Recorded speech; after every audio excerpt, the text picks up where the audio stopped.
Buenas tardes a todos. Doctor, buenas tardes. Buenas ¿Cómo está? tardes, doctor. Buenas Buenas tardes, tardes, doctor. Ronald. Buenas tardes. Bueno, retomamos entonces nuestro segundo día respecto al tema de argumentación de las resoluciones judiciales. Ayer habíamos indicado las características esenciales de lo que es el Estado constitucional, el Estado legislado de derecho, y posteriormente analizamos el tema del Estado constitucional de derecho, ¿no? Hemos hecho una pequeña práctica respecto a la forma de concebir de ambas formas, ¿no? Tanto del punto de vista del Estado legislado de derecho como del Estado constitucional de derecho, a través del ejercicio que hemos realizado ayer en la interpretación del artículo 239, numeral 3 del Código de Procedimiento Penal, ¿no? Donde hemos visto la necesidad urgente de la adecuación y la concepción constitucional al momento de la aplicación de las normas, que básicamente podemos concluir que vivimos en un estado de constitucionalización del ordenamiento jurídico. Vale decir que la Constitución va a ser la norma fundamental a través de la cual se va a interpretar desde y conforme a la Constitución las normas a ser aplicadas, y de igual forma aplicando el bloque de constitucionalidad previsto en el 410 de la Constitución Política del Estado y el 256 del mismo cuerpo legal, que nos introduce una forma, un método de interpretación normativa a la cual todas las autoridades del Estado Plurinacional de Bolivia están obligadas a tomar en cuenta, y con mayor razón en el caso de las autoridades jurisdiccionales, los jueces, ¿no? Hemos señalado que las características de nuestro modelo de Estado exigen que la labor de los jueces tenga una sólida argumentación jurídica para un desarrollo coherente y respetuoso de los valores y principios constitucionales, pues se reitera, la ley no es el único parámetro para la validez de sus resoluciones, sino la conformidad con la Constitución Política del Estado y las normas contenidas en el bloque de constitucionalidad. En ese entendido, la capacidad argumentativa de las y los jueces marca el límite entre una decisión arbitraria y una decisión adecuadamente justificada, así como la diferencia entre un buen jurista y uno que no lo es, obviamente, pues el primero otorgará buenas razones a favor de una forma de aplicar el derecho. Por ello, es indispensable que nos aproximemos a una definición de la argumentación jurídica, para luego adentrarnos a la teoría de la argumentación jurídica como una disciplina dedicada al análisis teórico de las diferentes teorías existentes hasta culminar en la teoría estándar, con sus máximos representantes, Robert Alexis por un lado y McCormick por el otro. Estas bases que nos permitirán comprender el tema que vamos a abordar en la siguiente semana. Por eso es indispensable tener una aproximación de lo que es la argumentación jurídica, ¿no? En toda resolución judicial, el proceso de argumentación tiene la finalidad esencial de demostrar que la decisión adoptada es racional, fundada y no es arbitraria. Esto implica no solo exponer los fundamentos jurídicos que sustentan la conclusión del juez, sino también responder de forma razonada la argumentación de la otra parte, demostrando que sus alegaciones fueron debidamente consideradas, en su caso, desvirtuar estas pretensiones de la parte contraria a la que se va, en la que se va a definir esta resolución. De esta manera, la fundamentación cumple una doble función: convencer a las partes de la legitimidad de la decisión y garantizar al ciudadano el control jurisdiccional sobre el actuar judicial. En este contexto, la concepción pragmática o dialéctica de la argumentación subraya que es importante no solo la decisión formalmente correcta, sino que el proceso de deliberación logre persuadir racionalmente a los destinatarios, vale decir, las partes, la sociedad o los tribunales de decisión que van a conocer esta decisión de este juez, ¿no? La argumentación, por tanto, se entiende como un diálogo razonado en el que las partes presentan sus posiciones y el juez, al fundamentar, rechaza, matiza o acepta los argumentos más sólidos, construyendo así un consenso racional sobre la corrección de su fallo. Manuel Atienza, en su conocida clasificación, sostiene que las concepciones de la argumentación jurídica son tres: la concepción lógica, la concepción material o externa y la concepción pragmática o dialéctica. También sostiene que estas concepciones de la argumentación jurídica no se oponen entre sí, sino más bien se complementan dentro de una visión integral de la fundamentación judicial. Cada una de ellas supone una dimensión distinta de la justificación. Por un lado, tenemos la concepción lógica de la argumentación, ¿no? Esta se refiere a la coherencia formal o razonamiento, lo que Atienza denomina la justificación interna de una resolución.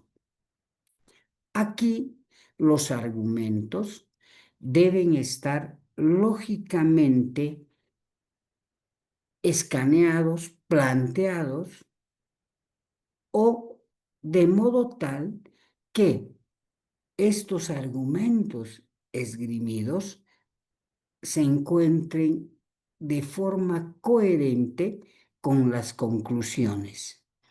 Es decir, deben derivar válidamente de la premisa fáctica, los hechos probados, como de la premisa normativa, la norma será aplicada. Entonces, esta concepción lógica de la argumentación básicamente se centra en un razonamiento lógico deductivo: premisa mayor, premisa menor y conclusión.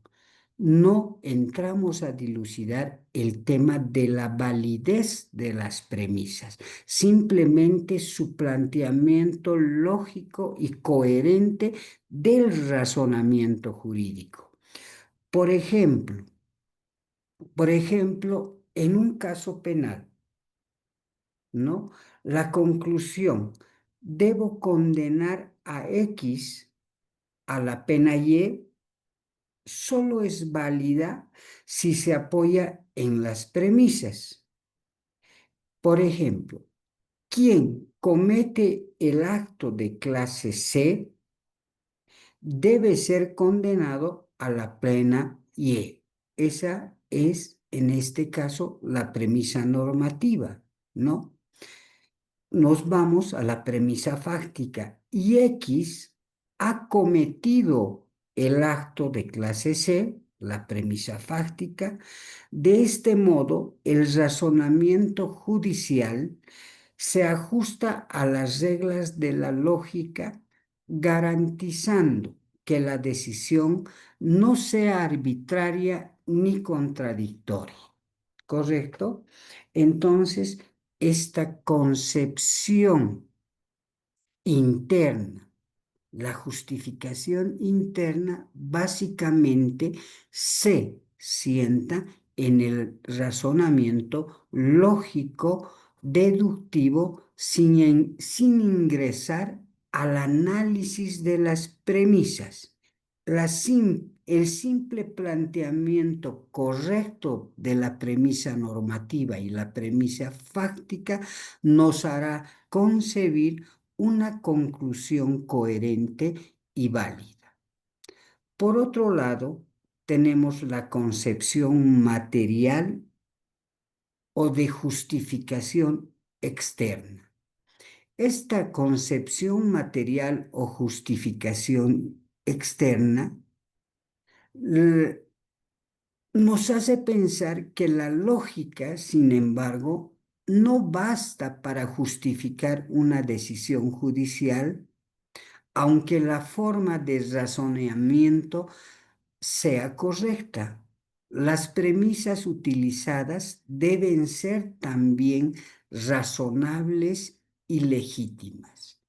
Ayer hablábamos que la legitimidad de la norma ya no se encuentra estrictamente vinculada a su origen, vale decir, haber sido puesta dentro del ordenamiento jurídico a través de una autoridad competente.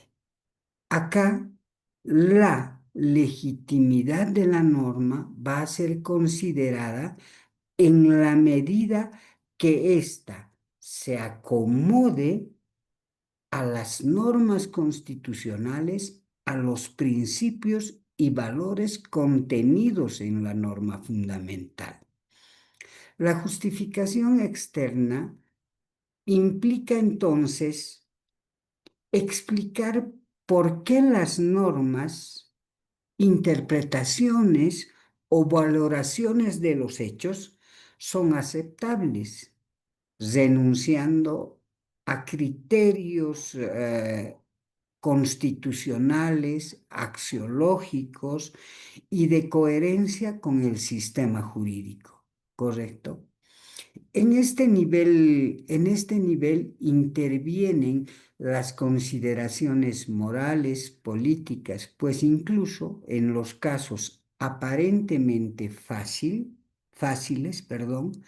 la decisión del juez de aplicar una norma supone aceptar que debe obedecer el derecho establecido y los valores que sustentan la legalidad, la justicia, la igualdad, etcétera, ¿no? En los casos difíciles, esta justificación material exige ponderar principios, buscar soluciones coherentes con la integridad del orden jurídico y evitar contradicciones con los derechos fundamentales.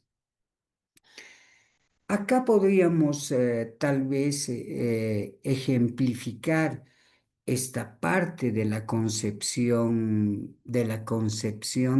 argumentación jurídica, la concepción externa de la argumentación jurídica. Supongamos que tenemos que resolver un caso respecto a la validez de los derechos de la persona. Por ejemplo, tenemos por un lado el Código Civil que reconoce la personalidad jurídica de la persona desde el nacimiento con vida, ¿correcto? Y en un segundo acápite del mismo artículo también nos habla que los derechos en cuanto les sean favorables les serán reconocidos desde la concepción de la persona. Esto en el ámbito civil. Por otro lado, tenemos la norma incluida en el Código Niñas, Niños y Adolescentes que reconoce la personalidad jurídica de la persona desde la concepción, ¿no? Obviamente, a estas dos normas tienen que ser reforzadas por la norma constitucional que considera que la vida es un derecho fundamental de todas las personas. La disyuntiva está en tomar, en considerar cuál de estas normas ha de ser aplicada cuando nos encontremos frente a un problema de esta naturaleza, ¿no? También la concepción externa de la argumentación jurídica nos obliga a respaldar nuestra posición con base a las normas del bloque de constitucionalidad. Una pregunta, cualquiera de ustedes, ¿cuál de los artículos debe ser utilizado cuando el reconocimiento de la personalidad de un individuo está en disputa? Adelante, por favor, el que guste.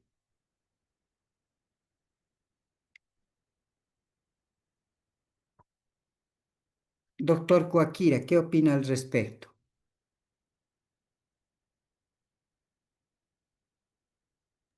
Doctor, a ver, en este caso yo estoy como perdido. Civil no es tanto mi especialidad, pero es bastante complejo, creo yo, establecer una posición que pueda determinar o pueda asumirse directamente, ¿no? Entonces habrá que revisar previamente la Constitución y luego habrá que sustentar además en los convenios, me imagino yo.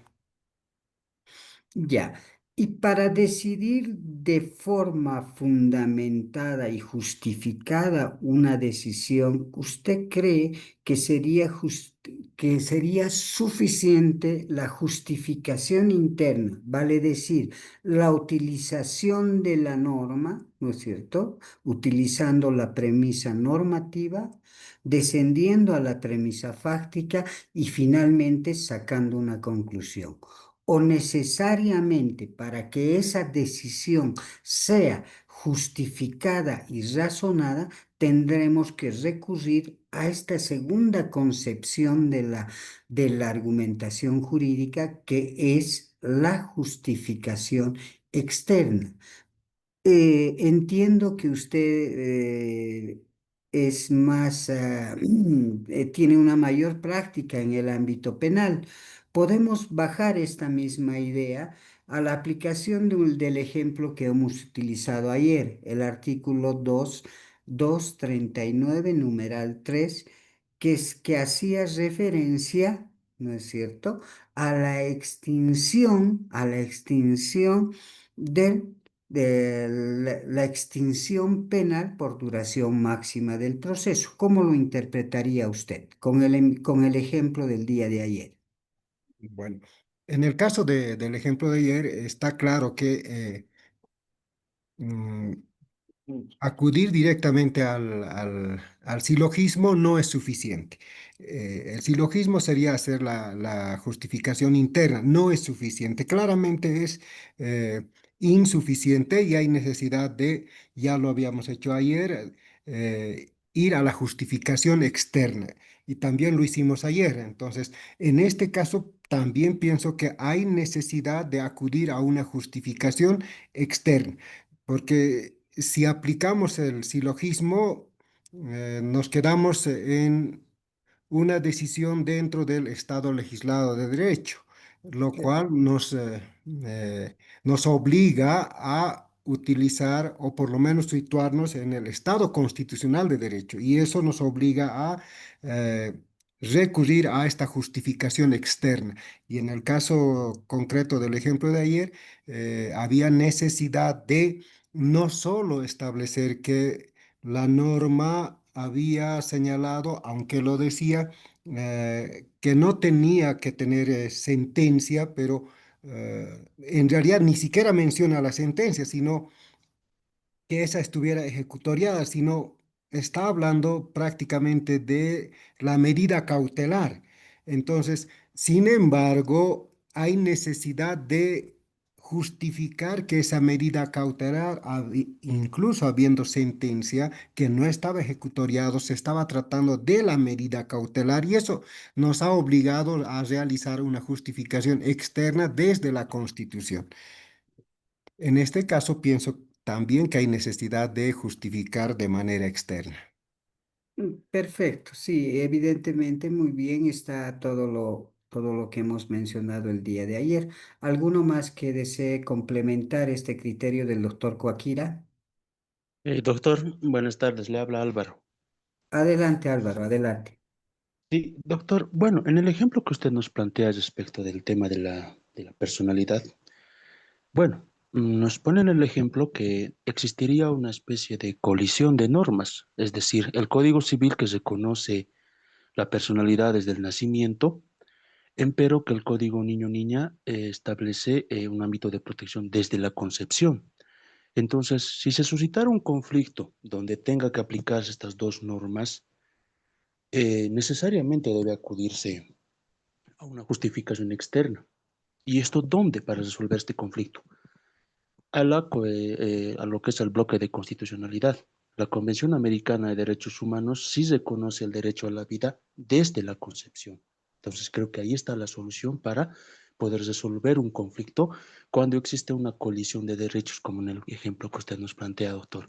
Entonces, una justificación únicamente interna o basarnos únicamente en la premisa normativa no sería suficiente para resolver el conflicto, puesto que si se basara en este caso solo en premisa normativa, tendría que aplicarse el Código Civil por encima del Código Niño-Niña o viceversa, y eso evidentemente podría generar una resolución arbitraria. Entonces, en el ejemplo que nos da doctor, necesariamente debe acudirse a una justificación externa en los términos que referí. Gracias. Ya, ahora esta justificación externa a la que el juez se encuentre obligado, ¿no es cierto?, a realizar, persigue un fin. ¿Cuál es el fin de esta justificación interna, externa que el juez debe realizar al momento de resolver? El fin es de que la decisión asumida sea una decisión fundamentada, ¿no es cierto?, en la norma, la Constitución, los tratados internacionales. ¿Correcto? Entonces estamos fundamentando normativamente nuestra decisión. Y ahora, ¿cómo la vamos a motivar? ¿Cómo motivamos? ¿No? Ese es el elemento central del proceso argumentativo, la motivación de explicar a las partes del proceso por qué consideramos que la norma X, ¿no es cierto?, es la norma que se debe aplicar. Vale decir, en el ejemplo del reconocimiento de la personalidad humana, ¿no es cierto? En vez de tomar los criterios clásicos de especialidad, pongamos que estamos dentro de un proceso civil, ¿no es cierto? Por especialidad tendríamos que aplicar el artículo 1 del Código Civil, ¿no es cierto?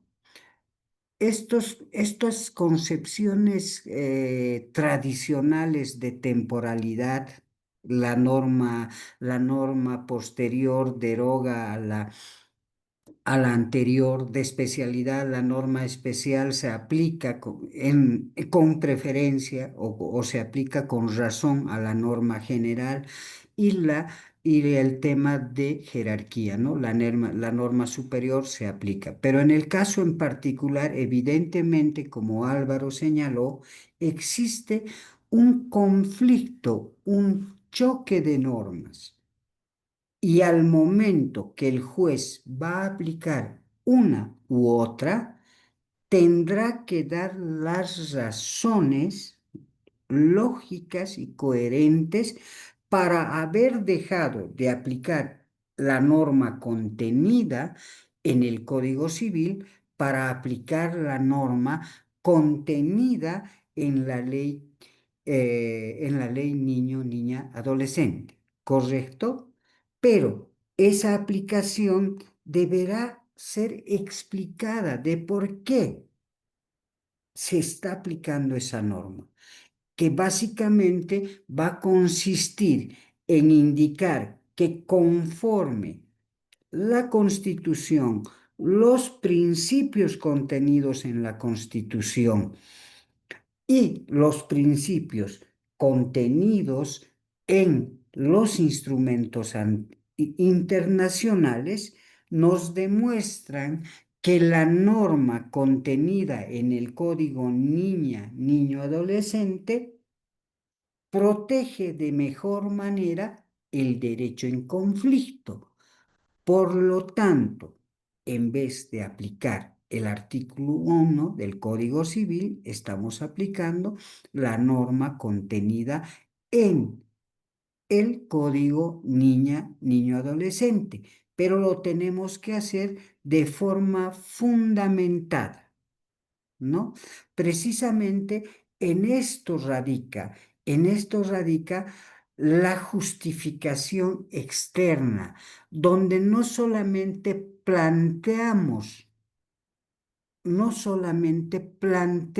las premisas, sino más bien vamos a analizar el contenido de las premisas.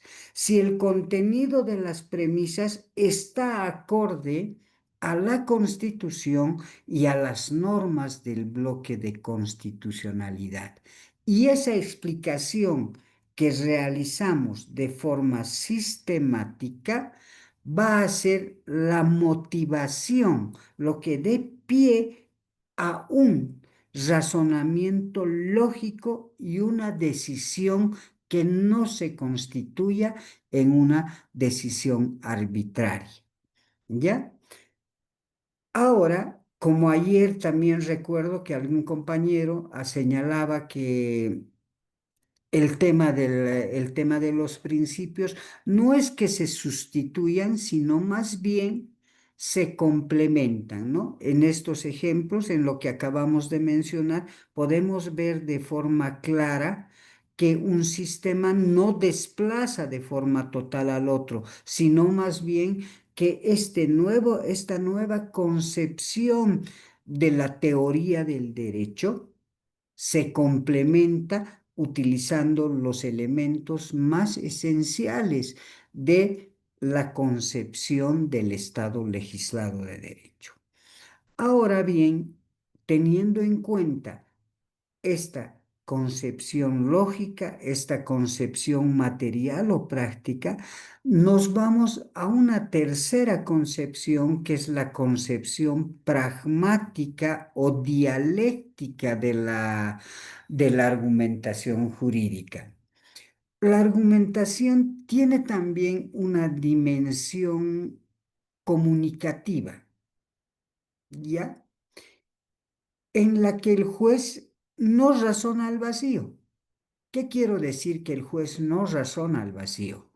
Su decisión se dirige a los interlocutores, las partes, la sociedad o los tribunales superiores o tribunales de alzada, ¿no?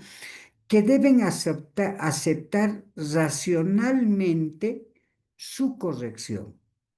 Desde esta concepción, la buena fe o la buena argumentación se mide por su aceptabilidad, es decir, por la capacidad de persuadir racionalmente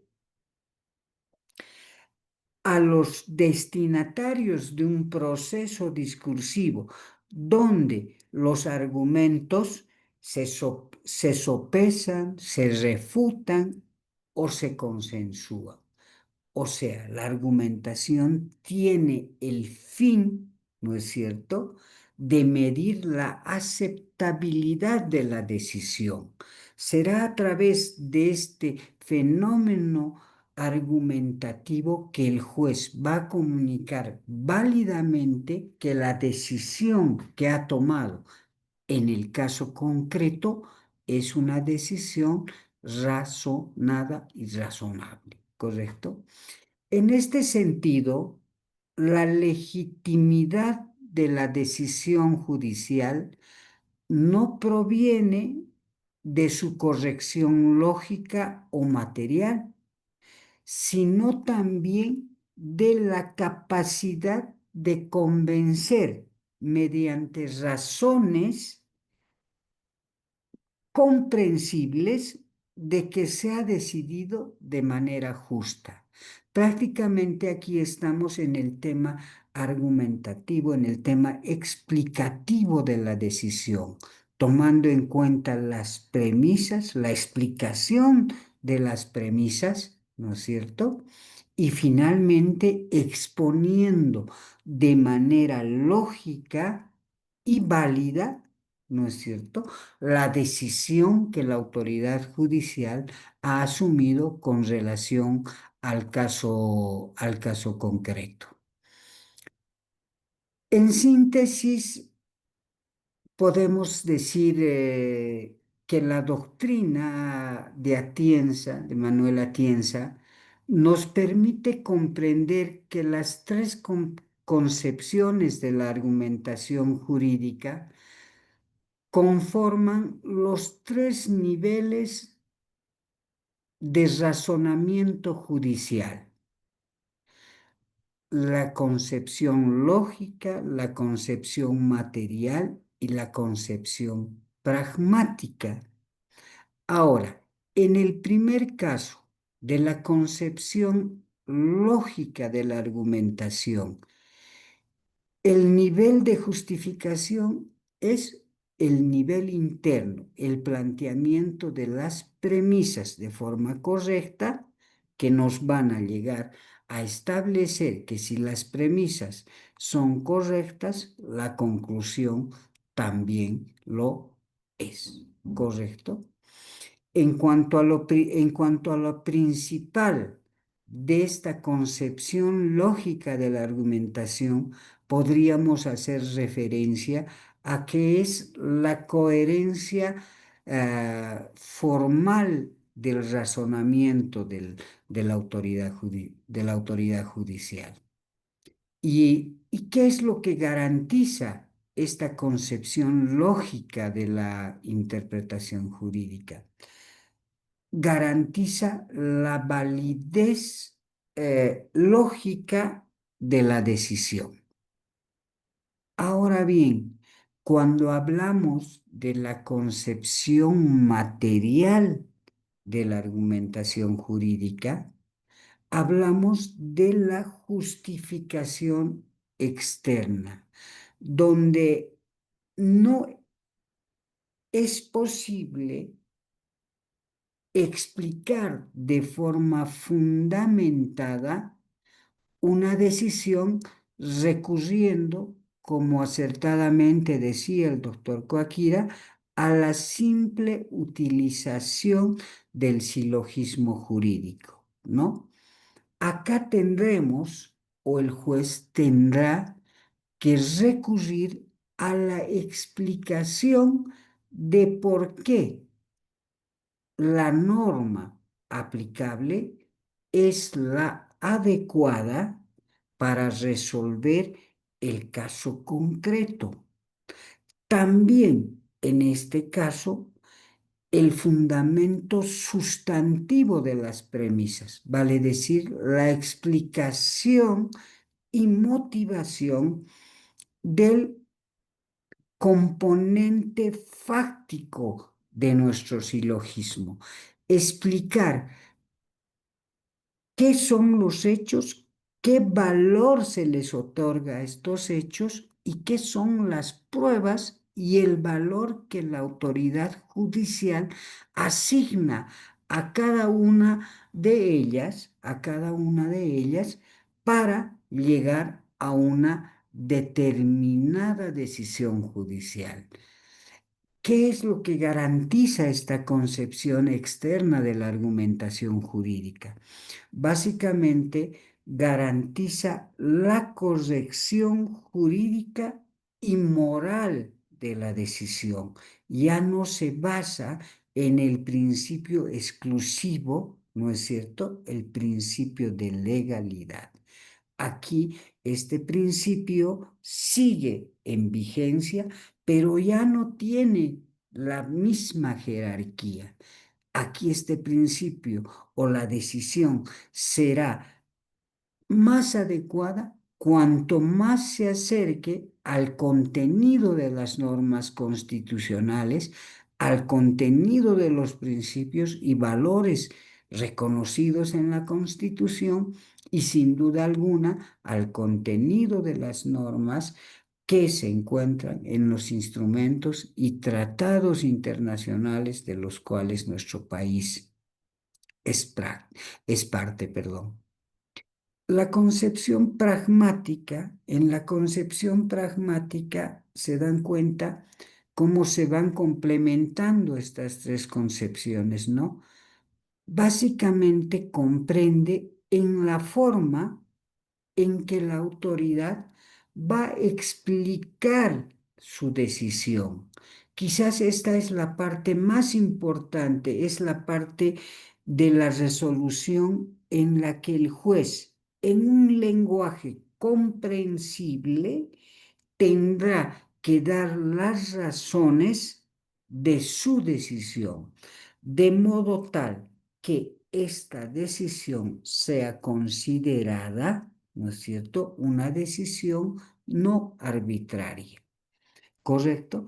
Entonces, es importante tomar en cuenta, nuevamente repito, no es que estas concepciones sean superadas la una por la otra. Al contrario, son concepciones que se van integrando y se van complementando para hacer de nuestra decisión una decisión correcta y adecuadamente fundamentada, ¿correcto? Entonces es muy importante tomar en cuenta que esto no es una simple observancia o cualidad de una autoridad jurisdiccional, ¿no? Sino más bien es una obligación que las autoridades, todas las autoridades, pero con mayor razón las autoridades judiciales deben tomar en cuenta al momento de tomar las decisiones. Podemos concluir o sintetizar todo esto indicando que la argumentación judicial en un sentido más amplio no se agota en la aplicación mecánica de las normas, sino que constituye un proceso racional, ético y comunicativo orientado a demostrar que el juez ha decidido con base a razones y no a arbitrariedades. Solo cuando la resolución cumple simultáneamente con los tres niveles, el nivel lógico o interno, el nivel material o externo y el nivel pragmático, puede afirmarse que esta, que está verdaderamente fundamentada y que se garantiza el derecho constitucional al debido proceso y a una tutela judicial efectiva. Quisiera en este momento, por favor, sí, a ver, vamos a hablar, conversar con la doctora Luz María. Luz María no se encuentra. Doctor Álvaro. Doctor, buenas tardes. Estoy, es lo que estaba, no podía conectar Ahí. mi micrófono. Buenas tardes, doctor. A ver, ¿qué nos puede decir de estas concepciones de la argumentación jurídica? De la concepción lógica, la concepción material y la concepción pragmática, bajando a un ejemplo en particular. ¿En qué campo usted tiene mayor práctica? ¿Civil, penal, laboral? Bueno, en la poca experiencia que tengo, doctor, más me he desenvuelto en materia penal. A ver, haremos un ejercicio de las concepciones de la argumentación jurídica en materia penal. Mm, eh, doctor, ¿cómo no he logrado entender que queremos hacer un ejemplo? Mil Ya, a disculpas, ver, ¿no? partamos desde la concepción lógica, donde o la concepción lógica o la concepción interna es la simple aplicación del silogismo jurídico. Si X comete Y, X será sancionado por B. ¿Se da cuenta? A ver, materialice esa idea con cualquier artículo del Código Penal para poder aterrizar en estas tres concepciones de la justificación de resoluciones judiciales. Bueno, si Juan Pérez comete el delito de violación contra un niño o niña adolescente, entonces será juzgado por ese tipo penal. Eso Ya, es más o menos. necesitamos que haga lectura al artículo en sí, porque eso es lo que nos va a poder ayudar, la necesidad que existe de hacer uso o de superar estos tres niveles de concepción de la argumentación jurídica. ¿Tiene a mano un código penal?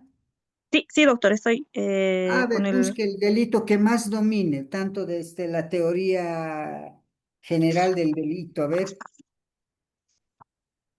eh, bueno, el delito que más se maneja en estos tiempos sería el 272 bis, referente a violencia familiar o doméstica. Y el artículo refiere quien agrediere físicamente, psicológica o sexualmente dentro de los casos comprendidos en el numeral 1 al 4 del presente artículo, incurrirá en pena de reclusión de 2 a 4 años, siempre que no constituya otro delito. Correcto. Y Ahí estamos hablando de cuál de las premisas.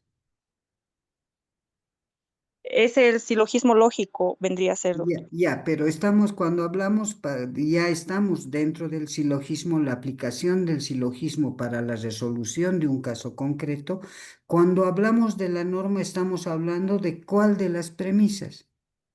Estamos hablando de la conclusión, estamos hablando de la premisa menor, de la premisa mayor, En este caso sería la premisa mayor, doctor. que consiste en deme razón de Y, su argumente por qué es la premisa mayor. Porque es mm, la norma, ¿correcto? exactamente. Ya, porque es por eso que es la norma. Ahora sí, estructure la premisa fáctica. fáctica. Invéntese un caso. Como hace rato estaba empezando, ¿no? Ahora invéntese un caso. Construya la premisa fáctica de manera lógica, ¿no? Y coherente para finalmente llegar a una conclusión. Sí, Mm, tenor, Jimena, está muy bien, está muy bien. Simplemente tal vez le he sorprendido un poquito, ¿no? Aquí simplemente estamos haciendo la aplicación del silogismo. No, no, está muy bien, tiene la idea correcta, ¿no? Ya tenemos la premisa normativa, ¿no? ujú, Ahora construya de manera lógica la premisa fáctica. mm, ya. En fecha 13 de octubre del 2025, el señor Juan Pérez eh, ha sido remitido a dependencias de la FELCB de la localidad de Pinto, am, en mérito a la acción directa realizada por el sargento Terceros, dependiente de Radio Patrulla 110 de esta localidad. Em, La víctima en su primera entrevista refiere, la víctima, la señora Verónica Paza, refiere de que su concubino habría llegado en estado de ebriedad eh, y ante el reclamo de la misma, él habría procedido a agredirle físicamente con un candado en su cabeza, causándole a este efecto 8 días de impedimento, toda vez de que el candado habría eh, logrado caer en su cabeza. En la primera entrevista realizada por el SLIM de esta localidad, la víctima refiere que el sindicado, que la actitud del sindicado no sería la primera vez, siendo esta actitud recurrente. En ese sentido, ha sido remitido ante el Ministerio Público por el personal de la FELCD de Vinto. Ya, correcto. Aquí vamos a ir analizando, ¿no? Vamos a ver cuáles son los elementos. Son los errores más frecuentes que a veces vamos ampliando la explicación de un hecho, ¿no es cierto? Que no correspondería a la parte de una resolución. Tenemos que centrarnos en los elementos esenciales que hacen al tipo penal. A ver, ¿alguno de sus compañeros, Víctor Carmelo, está por acá? Víctor, doctor Álvaro. Sí, doctor. Doctor Álvaro, a ver, ha escuchado participar a su compañera, hemos identificado la premisa mayor, que es la norma a ser aplicada, y con base al relato que ha hecho su compañero, construyamos la premisa fáctica como si fuese parte de una resolución judicial. ¿Qué es lo que nos interesa? ¿Debemos contar todo lo que ha sucedido o los elementos centrales que hacen al tipo penal que va a ser resuelto o va a ser aplicado en el caso en particular, en el caso concreto? A ver, hagamos ese ejercicio, doctor Álvaro. Sí, sí, doctor. Sin dejar de lado este ejemplo, estaba pensando en otro ejemplo, doctor. No sé si se A puede. ver, se puede. Adelante, querido doctor. Lo importante es que aterricemos en la forma correcta de plantear las premisas, porque ahí estamos hablando del primer nivel de justificación, de la justificación interna. Aplicar la premisa normativa correcta, plantear la premisa fáctica de forma correcta, que obviamente nos va a llevar a una conclusión también correcta. Adelante, doctor. Ya. El ejemplo es el siguiente, doctor. Primero, evidentemente, antes de establecer una premisa normativa, quiero establecer primeramente el ejemplo.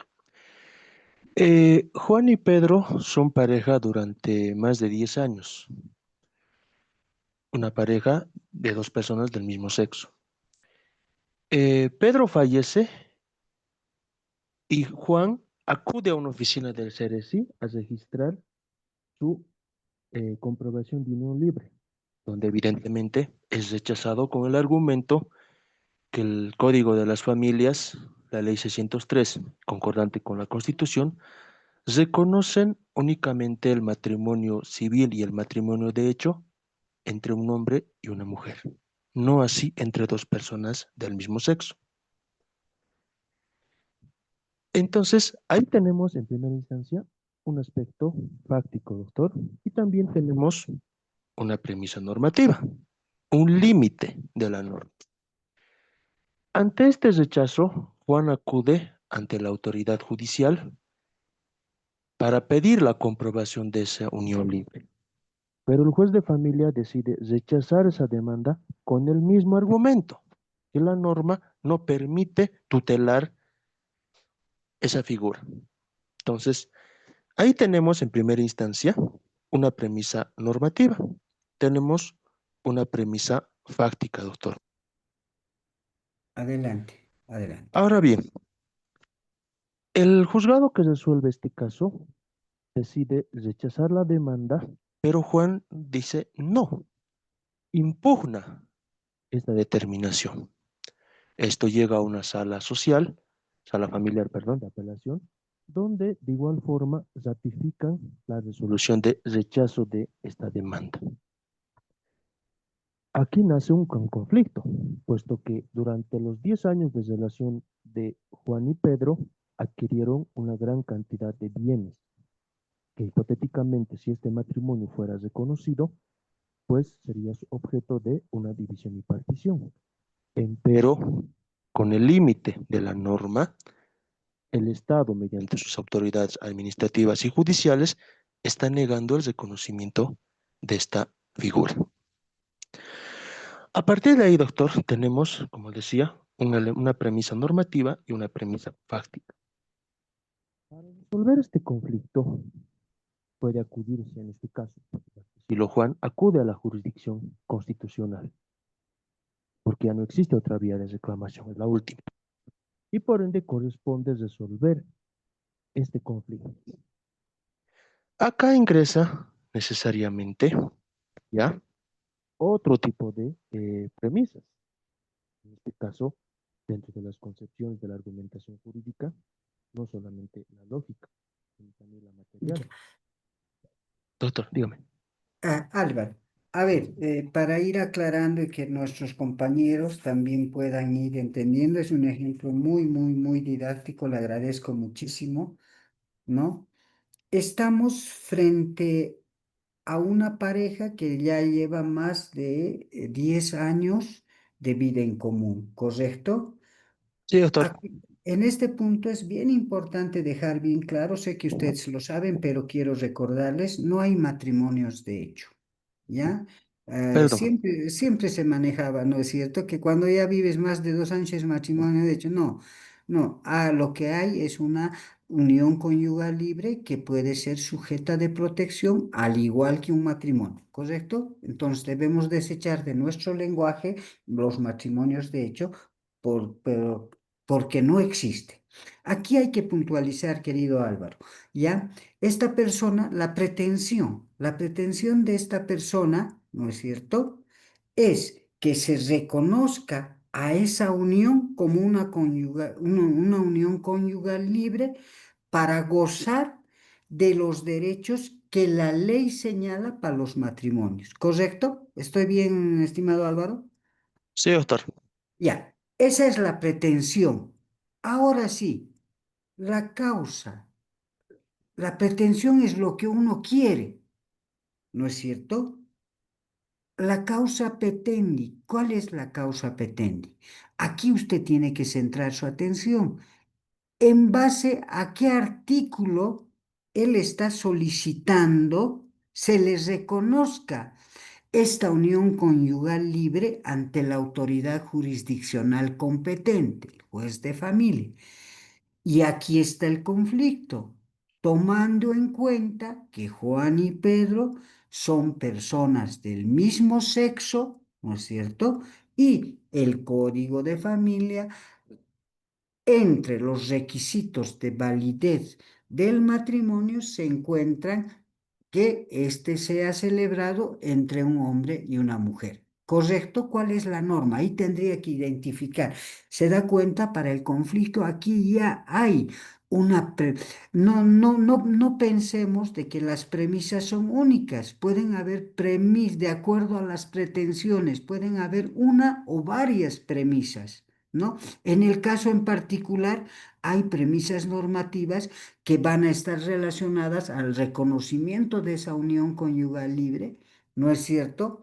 Van a haber premisas normativas que tienen que ver por qué esta persona está recurriendo ante la autoridad judicial a solicitar se le reconozca esa unión conyugal libre. Entonces, ahí tendríamos que identificar las normas que usted, como autoridad judicial, va a aplicar para llegar a una conclusión. ¿Correcto? A ver, complementemos, querido Álvaro, la idea.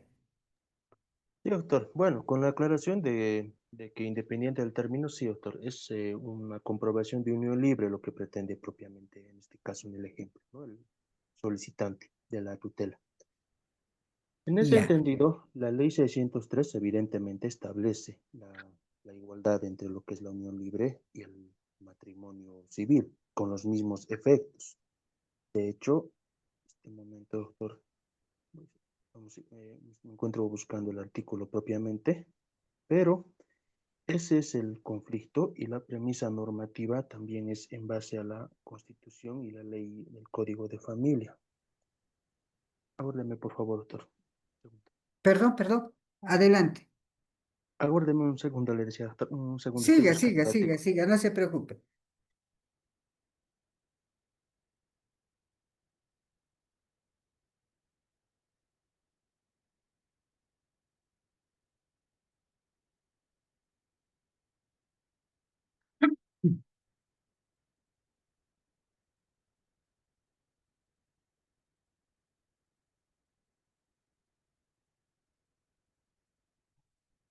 Mientras nuestro compañero Álvaro busca, tal vez Wendy tenga algo que complementar con relación a este tema.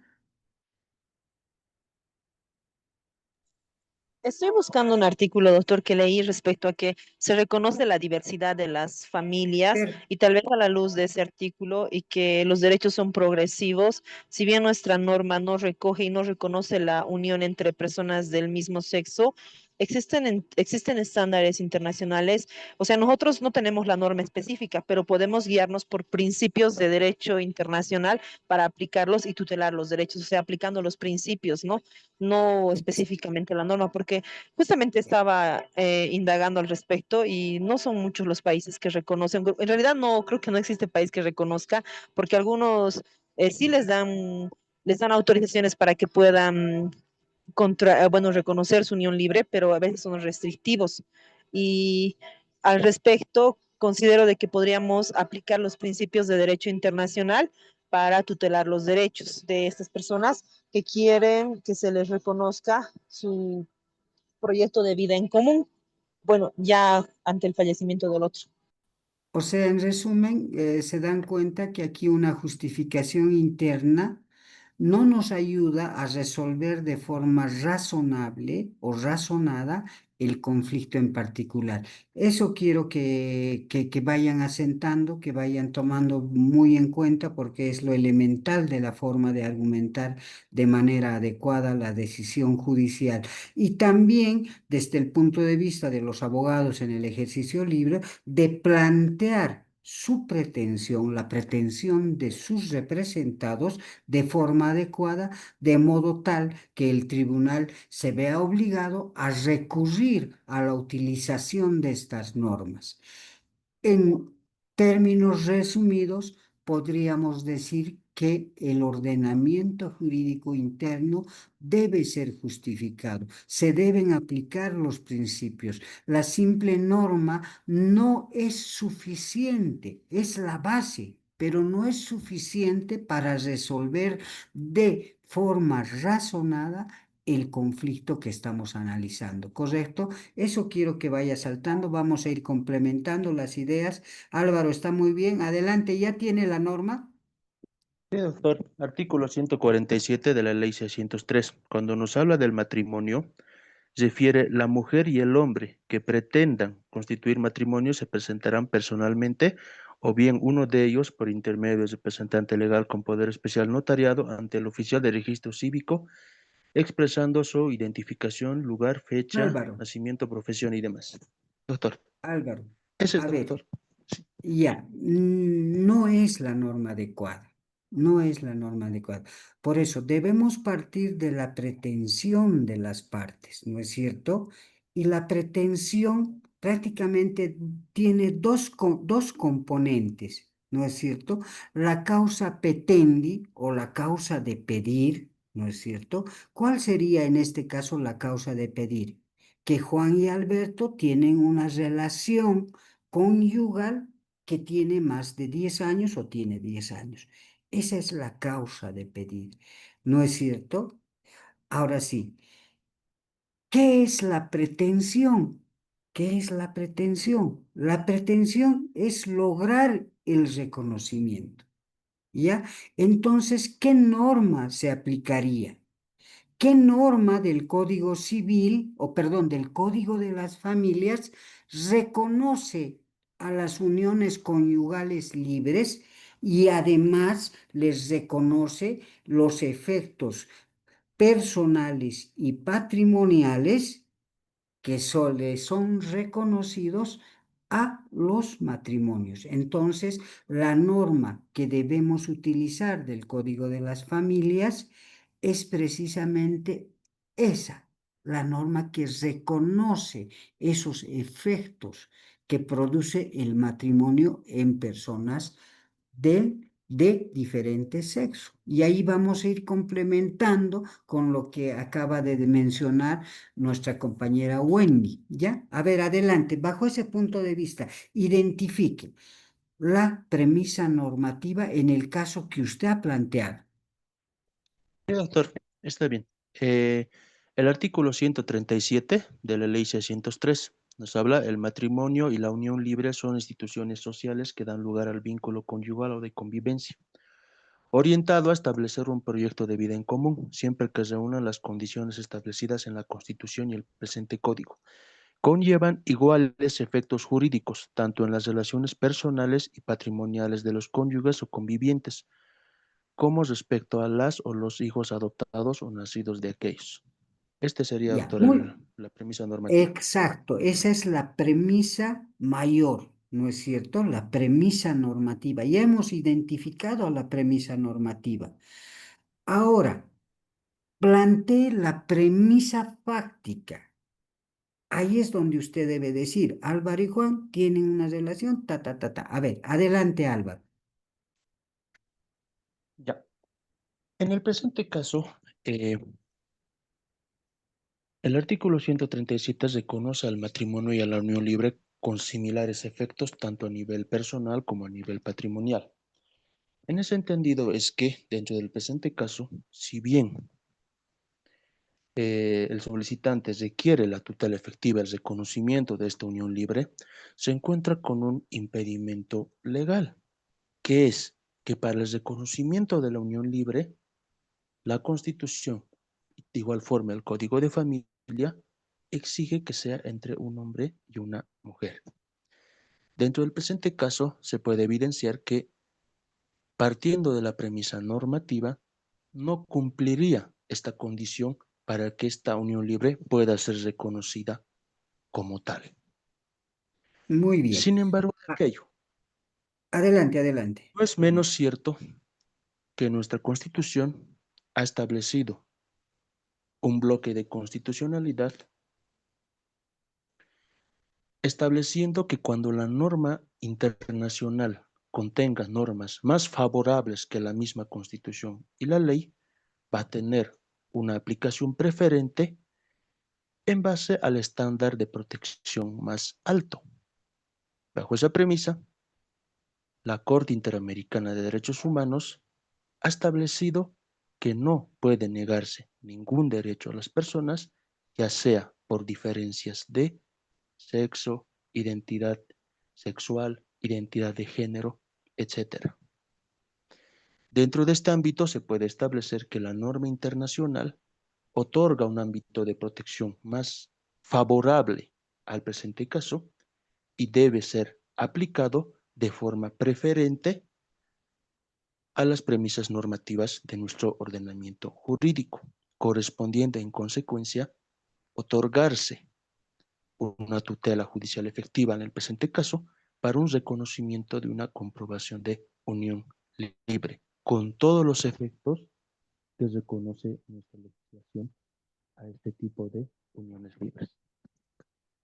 Muy bien. A ver, vamos a ir. Doctor Coaquira, a ver, adelante. Está con la manito levantada, no podía cederle la palabra. Adelante, doctor Coaquira. Muchas gracias, doctor. Sería interesante en este caso porque lo que busca en este caso la otra parte, el supérstite, es que se reconozca su unión libre, su proyecto de vida en común. Eso es lo que busca. Por tanto, Exacto. la premisa normativa sería la comprobación judicial de esa unión. Y a ello nos lleva el artículo 166, que es la comprobación judicial. Estaríamos aceptando que esta unión libre no ha sido registrada previamente. Entonces, al haber fallecido uno de los cónyuges, se requiere que judicialmente sea comprobada esta unión. A ello tenemos el artículo 166 del Código de las Familias que dice comprobación judicial si la unión libre no se hubiera registrado cumpliendo esta con los requisitos establecidos, podrá ser comprobada judicialmente. Esta comprobación judicial puede deducirse por cualquiera de los cónyuges o de sus descendientes o ascendientes en primer grado en los casos siguientes: cesación de la vida en común, inciso A; inciso B, fallecimiento de uno o ambos cónyuges. Este sería el caso, esta sería la premisa normativa. Nada más, doctor. Ya, muy bien, muy bien. A ver, ahora sí, alguno de los otros compañeros, qué principios estarían en juego cuando la autoridad judicial se niega en reconocer la unión conyugal libre por estar, según criterio del juzgador, exento uno de los requisitos de validez del matrimonio, que es la, la unión entre un hombre y una mujer? Acá estamos ante una relación homosexual que esa relación sea reconocida para los fines convenientes. ¿Qué principios creen que entran en juego en este caso en particular? El principio de no discriminación respecto a las parejas heterosexuales. Las personas del mismo sexo deberían de gozar de los mismos derechos con relación a estas personas. Ya, en realidad no es un principio que hable de las parejas homosexuales, sino el principio de igualdad y no discriminación. Su compañero Álvaro mencionaba, dado lectura, que básicamente consiste que nadie puede ser discriminado por razones de sexo, por razones de no sé, sociales o económicas, ¿no es cierto? Entonces, si este juez decide no dar razón porque considera que no se cumple uno de los requisitos, está vulnerando el principio de igualdad, ¿no es cierto? Ese es uno de los principios fundamentales del cual tendría que partir tanto la pretensión como también debería partir la resolución del caso en particular, ¿no? Necesariamente la autoridad judicial, si decide fallar de forma favorable a la pretensión de la persona, ¿no? Tendrá que partir de este principio e ir bajando todas las normas de rango inferior, y para justificar o para fortalecer esa decisión, también podrá hacer uso de las normas del bloque de constitucionalidad que protegen de forma más amplia a este tipo de relaciones. ¿Correcto?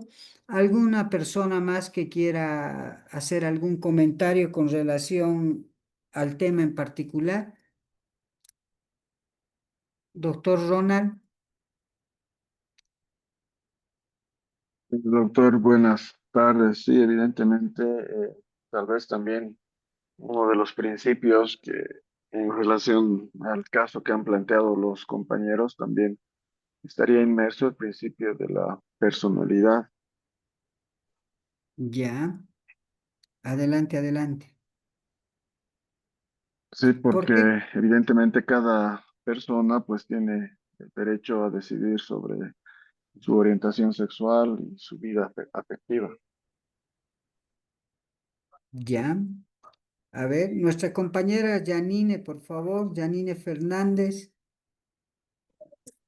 Doctor, sí, creo que sería ahí el principio de igualdad. La verdad que estoy pensando, pero sería ese y evidentemente la normativa que se tendría que aplicar ya sería no solamente la interna, sino tratados internacionales que favorecen este tipo o que ya tienen normado este tipo de relaciones, digamos, ¿no? Correcto. En este caso, por ejemplo, usted como juez inaplica la norma contenida en la Constitución o qué ejercicio realizaría,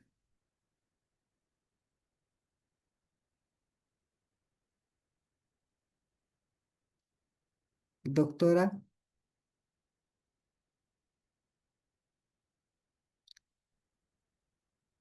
Doctor Álvaro, tal vez alguien más, doctor Coaquira. ¿Qué harían si ustedes son los jueces que están conociendo esta causa? ¿Inaplican la norma o cuál sería la solución que plantearían en su resolución? Doctor, en este caso, en realidad no existe normativa internacional específica que tutele los derechos de las personas del mismo sexo, pero en realidad se debería de aplicar los principios, los principios de las declaraciones ya vigentes, que son universales para cualquier persona, independientemente de su identidad de género. Entonces, correspondería, al igual que ayer hemos analizado, aplicar el estándar jurisprudencial más alto o la normativa que tutele de manera más efectiva los derechos de las personas que están reclamando en la unión libre y el reconocimiento de su vida en común. Ese es mi criterio. Ya, o sea, cuando yo preguntaba si como juez ustedes inaplican la norma nacional o qué hacen, ¿cuál creen que es la respuesta como jueces? ¿Mm? ¿Inaplicar la norma o Doctor, Adelante, doctor Coaquira. eh, creo que no podríamos inaplicar la norma. Lo que sí podríamos hacer es interpretar la norma bajo los principios de favorabilidad. Al principio pro persona, por ejemplo. Entonces, darle el contenido más amplio que la convención o las normas internacionales nos permitan hacer. No creo que podamos inaplicar, sino la interpretación. Ahí creo que debemos jugar con esta justificación externa.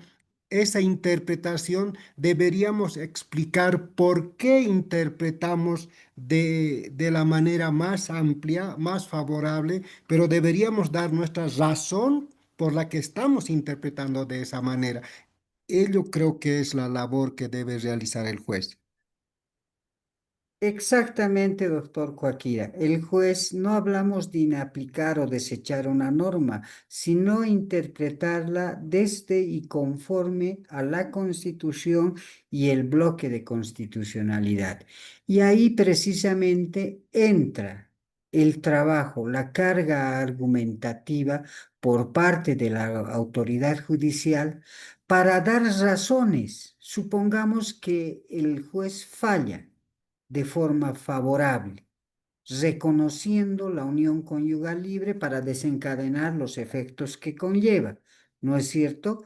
Ahora, para fallar de esa forma, el juez no puede quedarse en una justificación interna, sino recurrir a la justificación externa, dar razones de su decisión, explicar por qué decide interpretar esta norma con base a los principios constitucionales y las normas del bloque de constitucionalidad, para finalmente decidir de forma razonada, ¿no? Y estamos frente a una decisión fundamentada y motivada.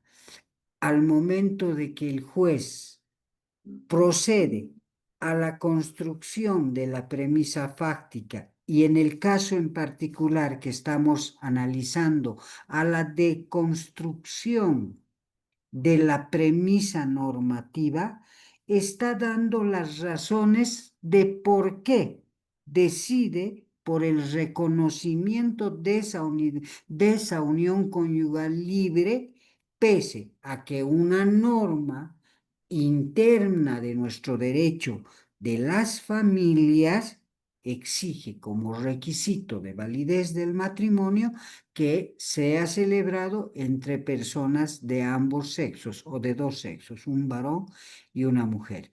¿Correcto?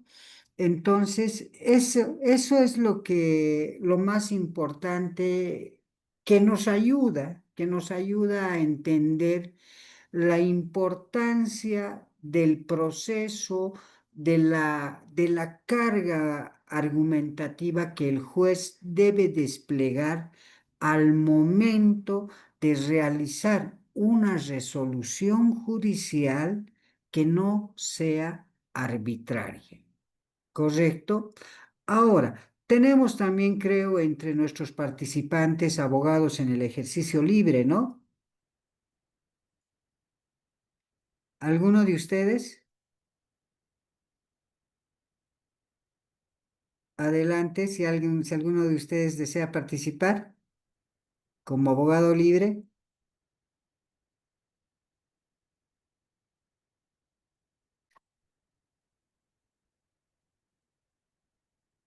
A ver, vamos a recurrir al... Doctora Sara, por favor, adelante. ¿Qué nos dice de lo conversado ahora? Buenas tardes, doctor. Bueno, sí estoy obviamente de acuerdo, no implica el tema de la inaplicación de la norma, ¿no? Sino también fundamentar, ¿no?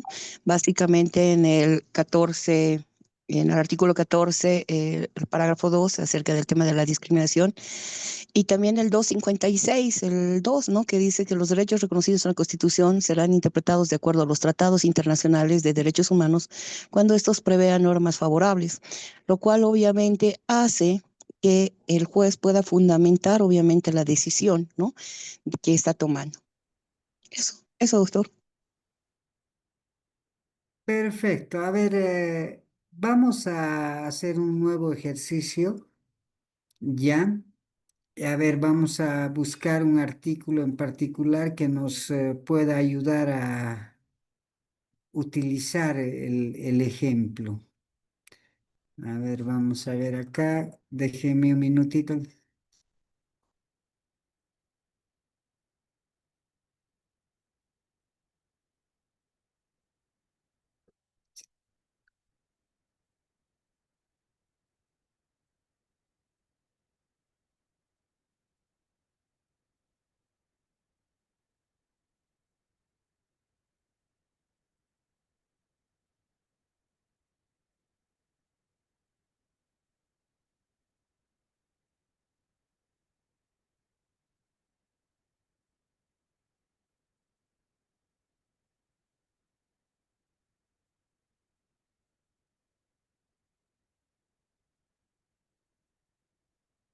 A ver, acá.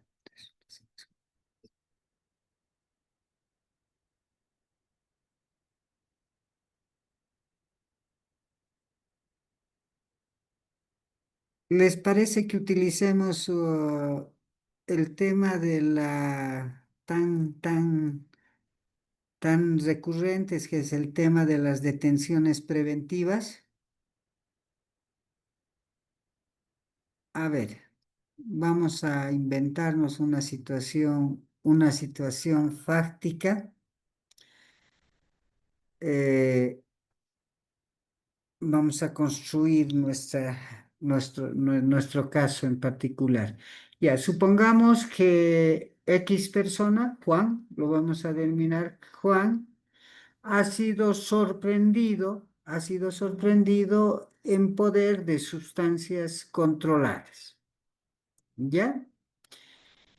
A raíz del hecho es puesto a conocimiento, perdón, el hecho es puesto a conocimiento de la autoridad del Ministerio Público, quien, basándose en los hechos y las pruebas, considera que de manera cierta esta persona pueda ser culpable de haber cometido el delito de sustancias controladas, por lo que decide formular la imputación formal en contra de Juan. ¿Ya? Una vez formulada la imputación formal ante la autoridad competente, vale decir ante el juez instructor en materia penal o juez cautelar, ¿no es cierto? Se señala audiencia en la que el Ministerio Público solicita que se aplique la medida cautelar de detención preventiva. ¿Ya?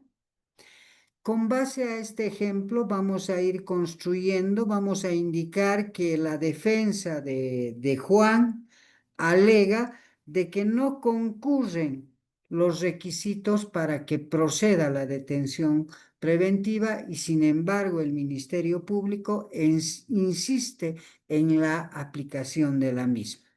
A ver, ¿quién quiere partir de este ejemplo? Adelante, cualquiera de ustedes, por favor, de forma voluntaria.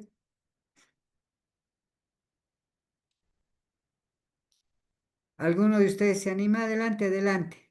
Ya les hemos dado la situación de muy claro, muy ligera, ¿no? Pero ya a partir de eso podríamos construir un caso que también nos ayude a develar la importancia y la forma correcta de argumentar nuestras pretensiones y en su caso nuestra resolución. Luz María, por favor. ¿Quién no ha participado? A ver. Víctor Carmelo. Adelante, Víctor.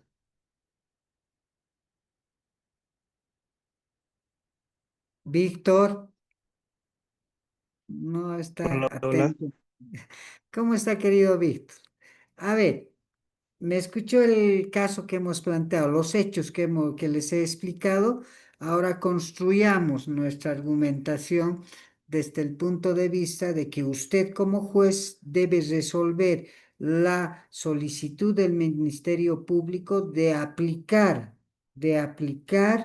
la detención preventiva en contra de Juan y la solicitud o la pretensión de Juan que se le aplique otras medidas sustitutivas, ya que considera de que para la procedencia de la detención preventiva no se han cumplido los requisitos. A ver, adelante. Adelante, Víctor. Hola, hola, hola. Adelante, adelante, lo escuchamos.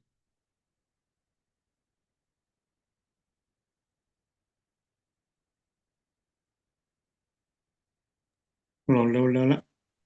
Te escuchamos, Víctor, adelante.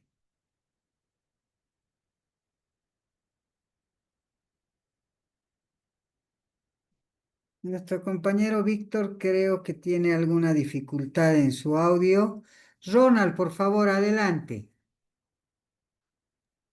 Bueno, gracias, doctor. A ver, en relación al ejemplo que usted ha planteado, evidentemente la premisa mayor que viene a ser la norma sería el artículo 48 de la ley 1008.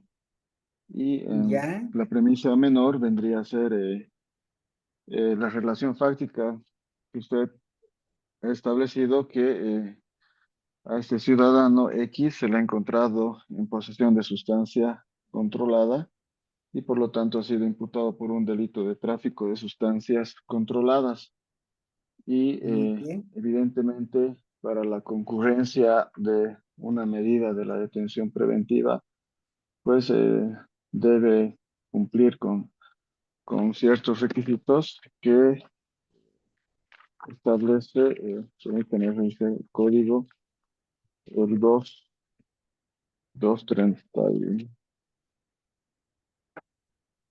el 233 del Código de Procedimiento Penal, eh, que establece en su numeral 1 la existencia de elementos de convicción suficientes para sostener que el imputado es con probabilidad autor o partícipe del hecho. Y en relación a esto, imagino que la autoridad jurisdiccional pues debe basarse en los elementos o en los indicios que se han colectado, ya sea durante la fase preliminar o la fase preparatoria, como puede ser el informe de acción directa, el acta de secuestro de las sustancias, declaraciones, la propia sustancia y también para cumplir los parámetros del artículo 233 en su numeral 2, pues la existencia de suficientes elementos de convicción de que el imputado no se va a someter a proceso u obstaculizará la averiguación de la verdad. Y para ello, pues la autoridad jurisdiccional pues debe fundar su resolución en base a los riesgos procesales de fuga o de obstaculización que se encuentran también establecidos en el artículo 234, en su numeral 1, y el 235 del Código de Procedimiento Penal, que Ya. está establecido el peligro de obstaculización. Y bueno, el numeral 3 sería, pues no, doctor, que se debe pedir un plazo de una detención preventiva. Perfecto. Ahora usted, supongamos que es el juez que está conociendo la causa y se ha logrado establecer que evidentemente él es autor del delito del que se lo acusa, ¿ya? Y le toca decidir respecto a la procedencia o improcedencia de la detención preventiva, ¿ya?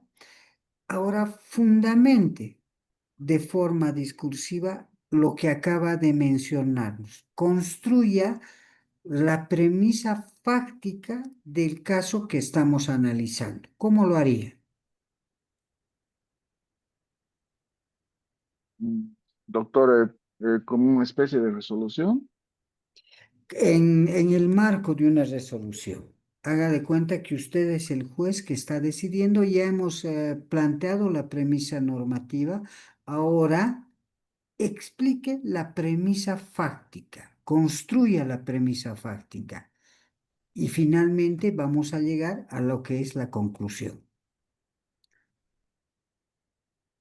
Está bien, doctor, evidentemente la premisa mayor es el artículo 48 de la ley 1008 y la premisa fáctica eh, es la que vendría a ser que al ciudadano Juan Pérez se le ha encontrado en posesión de sustancia controlada eh, en inmediaciones de la Plaza Alonso de Mendoza, de la ciudad de La Paz, quien se encontraba portando una mochila en el cual al interior de esta mochila se le ha encontrado en posesión de 2 kilos de cocaína y ha sido sorprendido de manera flagrante tras, tras la realización de una requisa por efectivos policiales de la Pelquene. Ante la flagrancia del hecho, pues ha sido aprehendido en el lugar en fecha el 26 de octubre a horas 14:00, Ya, habiendo sido remitido ante la Felkene. perfecto. Ahí pienso que falta algo que es relativo al tema de incorporar a la premisa fáctica los hechos probados, o sea, las pruebas. Ahí usted tendría que fundamentar que la decisión, ¿no es cierto?, aparte de la conducta, está solventada por las pruebas encontradas. La mochila del ciudadano que contenía X cantidad de sustancia controlada. ¿Me dejo entender, Ronald? O Sí, sea, doctor. está por un lado, es muy importante, usted lo ha dicho de alguna manera, ¿no? Ha hablado respecto a las sustancias con las que fue descubierto este ciudadano, pero es bien importante que su decisión que va a tomar, aparte de la descripción de los hechos, también tiene que ser fundamentada con base a las pruebas y esas pruebas incorporarlos al relato que usted está haciendo de los hechos para finalmente llegar a esa conclusión. ¿Ya? ¿Podríamos hacer ese ejercicio, Ronald?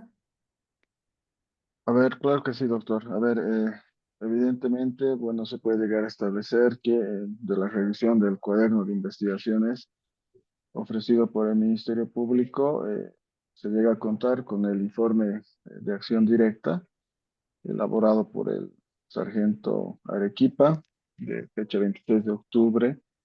También se cuenta con un muestrario fotográfico del imputado, del aprendido, en el cual se puede observar eh, las sustancias y el lugar de la aprehensión.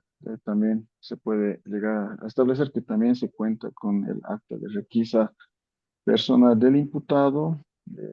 También se puede establecer que se cuenta con el acta de prueba de campo y el acta de secuestro, elementos pues, por los cuales se puede llegar a establecer que ha existido la existencia del hecho y también existe probabilidad de autoría Opa. de acuerdo al artículo 233 en su numeral.